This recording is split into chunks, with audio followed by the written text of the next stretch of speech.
माता दी, आज हम नवरात्रि के चौथे दिन की कथा माता कुष्मांडा की कथा श्रवण करेंगे। नवरात्रि में चौथे दिन देवी को कुष्मांडा के रूप में पूजा जाता है। अपनी मंद हल्की हंसी के द्वारा अंड यानी ब्रह्मांड को उत्पन्न करने के कारण इस देवी को कुष्मांडा नाम से अभिहित किया गया है।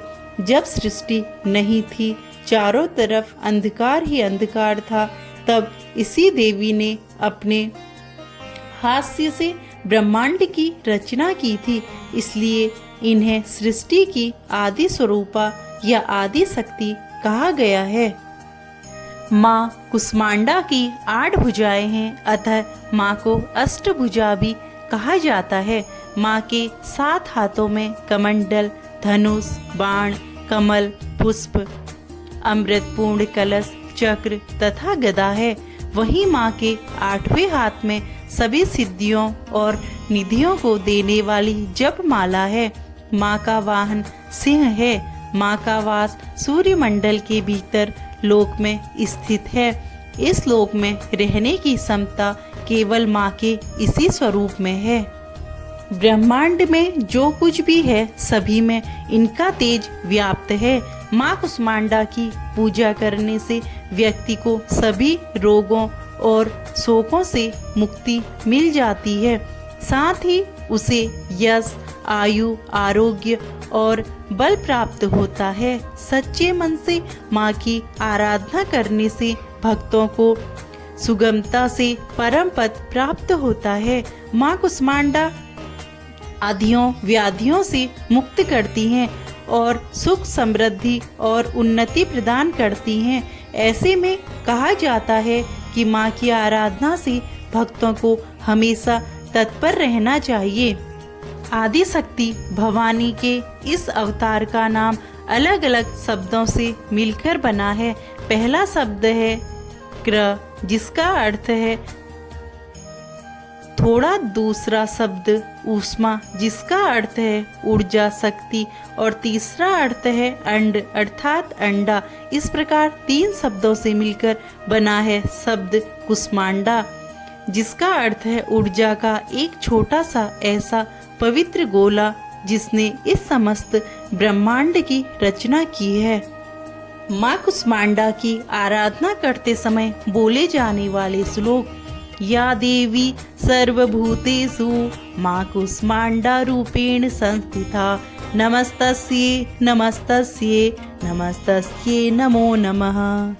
माँ कुष्मांडा की कथा। जब सृष्टि का अस्तित्व नहीं था और हर तरफ अंधेरा ही अंधेरा, अंधकार ही अंधकार था, तब एक छोटे से ऊर्जा के गोले ने जन्म लिया और वह ऊर्जा का गोला देखते ही देखते चारों तरफ प्रकाशित होने लगा।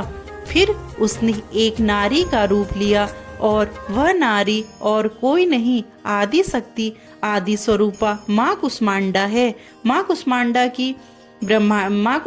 ने ही ब्रह्मांड की रचना की।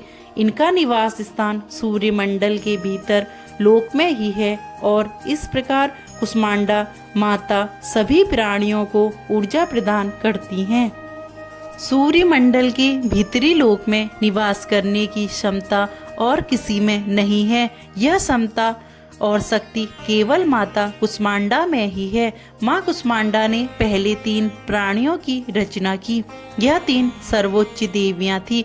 अपनी बाईं आंख से उन्होंने एक भयंकर रूप बनाया, इसका नाम महाकाली रखा, और अपनी माथे वाली बीच की आंख से उन्होंने एक और रूप बनाया, जिसका नाम उन्होंने महालक्ष्मी रखा। फिर उन्होंने दाईं आंख से एक दयालु मुस्कुराता हुआ रूप बनाया, जिसका नाम उन्होंने महासरस्वती रखा।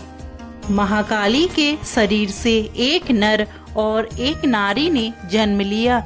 नर के 5 सिर और 10 हाथ थे। नर को शिव भगवान का नाम दिया गया। नारी का 1 सिर और 4 हाथ थे, उनका नाम सरस्वती रखा। महालक्ष्मी के शरीर से एक नर और एक नारी ने जन्म लिया। नर के 4 सिर और 4 हाथ थे। माँ कुष्मांडा ने उनका नाम ब्रह्मा रखा, जबकि नारी का नाम लक्ष्मी रखा गया। उसका 1 सिर और 4 हाथ थे। जब माँ कुष्मांडा ने सरस्वती की ओर देखा तो उन्होंने भी एक नर और एक नारी की उत्पत्ति की। नर का 1 सिर और 4 हाथ थे, उसका नाम विष्णु रखा। नारी के 1 सिर और 4 हाथ थे, उनका नाम शक्ति रखा गया। उन्होंने भगवान शिव को शक्ति, ब्रह्मा जी को सरस्वती और भगवान विष्णु को लक्ष्मी पत्नी के रूप में प्रदान की, जिसके बाद माँ कुष्मांडा ने स्वयं एक शक्ति दिव्य ऊर्जा के रूप में प्रवेश किया। माँ कुष्मांडा आंतरिक शक्तियों का एक रूप है। उन्होंने त्रिदेवियां और त्रिदेवों की रचना की। उनके बाद उन्होंने सृष्टि की रचना का कार्यभार त्रिदेव को सौंप दिया। इस देवी की पूजा आराधना करने से भक्तों के रोगों और शोकों का नाश होता है तथा उन्हें आयु, यश, बल और आरोग्य प्राप्त होता है। यह देवी सेवा और भक्ति से ही प्रसन्न होकर आशीर्वाद देती हैं। सच्चे मन से पूजा करने वाले को सुगमता से परम पद प्राप्त होता है।